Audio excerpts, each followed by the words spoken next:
Bonjour à tous. En général, quand je selle mon cheval, je l'attache, par facilité en fait. Mais j'aime également venir confirmer que je peux le seller sans qu'il ne soit attaché. Pourquoi? Simplement pour être certaine que mon cheval collabore avec moi dans tous les petits gestes de la vie quotidienne. On va voir ça? Ok, donc si vous voulez commencer ça, faites ça d'abord dans un environnement clos, un environnement qui est sécurisé pour vous, et faites ça avec votre licol et votre corde. Comme ça vous permettra, si jamais vous devez corriger votre cheval, d'avoir les gestes beaucoup plus adéquats, puisque vous pourrez l'envoyer sur un cercle ou faire d'autres choses pour le mettre au boulot. Donc, mon licol, ma corde, et je devrais normalement être capable de sceller mon cheval et brider mon cheval avec la corde comme ça à terre. Au début, je ne vais pas commencer comme ça. Au début, simplement, je vais mettre la corde sur mon bras gauche et faire tout ce que je dois faire avec mon cheval, avec la corde ici. Ça me permettra simplement de pouvoir corriger beaucoup plus rapidement. Ok, mais moi, comme je suis un petit peu plus loin, on va essayer comme ça aujourd'hui.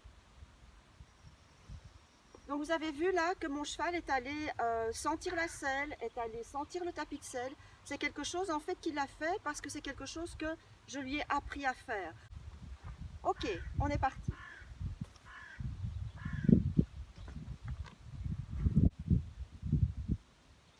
Ok. Voilà. Oreille en arrière, il a un petit peu bougé, je lui dis hé, super. Et donc je vais simplement avoir une réaction qui est en adéquation avec sa mauvaise réponse. S'il a avancé d'un pas, je vais par exemple le faire reculer de 2 pas. Mais je ne vais pas le mettre au boulot pendant 5 minutes sur le sel à faire des engagements, etc. Donc il faut vraiment toujours essayer d'avoir une réponse qui est adéquate. Je vais simplement venir vous montrer quelque chose. Toi tu restes. Simplement pour venir vous montrer, regardez, on a des spectateurs. Voilà. Super. Je regarde si c'est bien cadré. Parfait. Ok. Et sa chaîne n'a pas bougé. Donc si là il se mettait à bouger, simplement, je reprendrais ma corde. Je pourrais le mettre sur un cercle. Je pourrais lui demander des déplacements latéraux, etc. Toutes des choses qui sont un petit peu embêtantes à faire et qui va simplement rendre le comportement que je ne veux pas, c'est-à-dire qu'il bouge quand je le selle ou quand je suis occupée à faire autre chose, donc rendre ce comportement désagréable.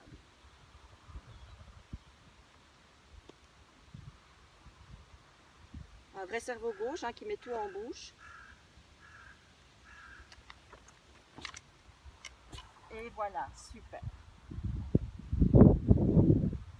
Alors je peux renforcer ce comportement avec par exemple, il le sait, avec par exemple du renforcement positif comme une récompense alimentaire. Et en fait vous devez vous dire que quand vous éduquez du vivant, que ce soit un chien, un cheval ou n'importe quel autre animal, vous avez toujours deux possibilités, deux canaux si vous voulez d'éducation.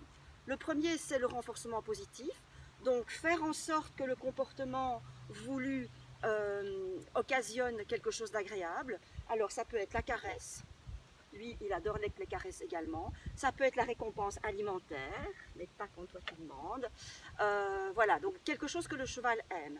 L'autre canal d'éducation, c'est rendre le comportement non désiré, comme celui-ci par exemple, rendre le comportement non désiré désagréable.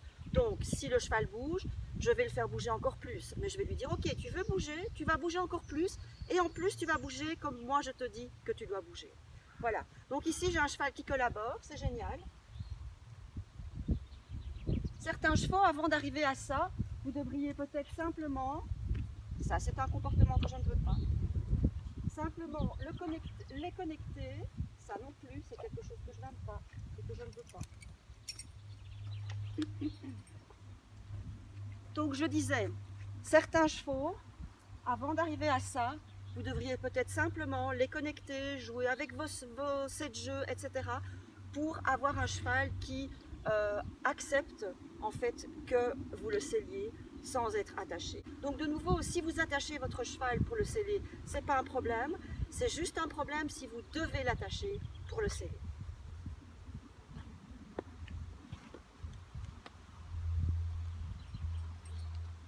Alors quand je le sangle, je vais faire ça également d'une manière polie. sans faire en sorte que le sanglage soit quelque chose de désagréable pour lui. Donc voilà, simplement je l'observe.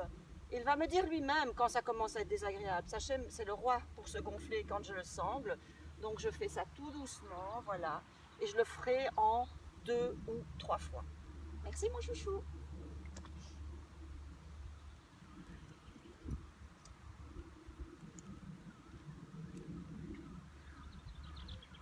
Super. Voilà, passez un excellent week-end et surtout n'oubliez pas, amusez-vous.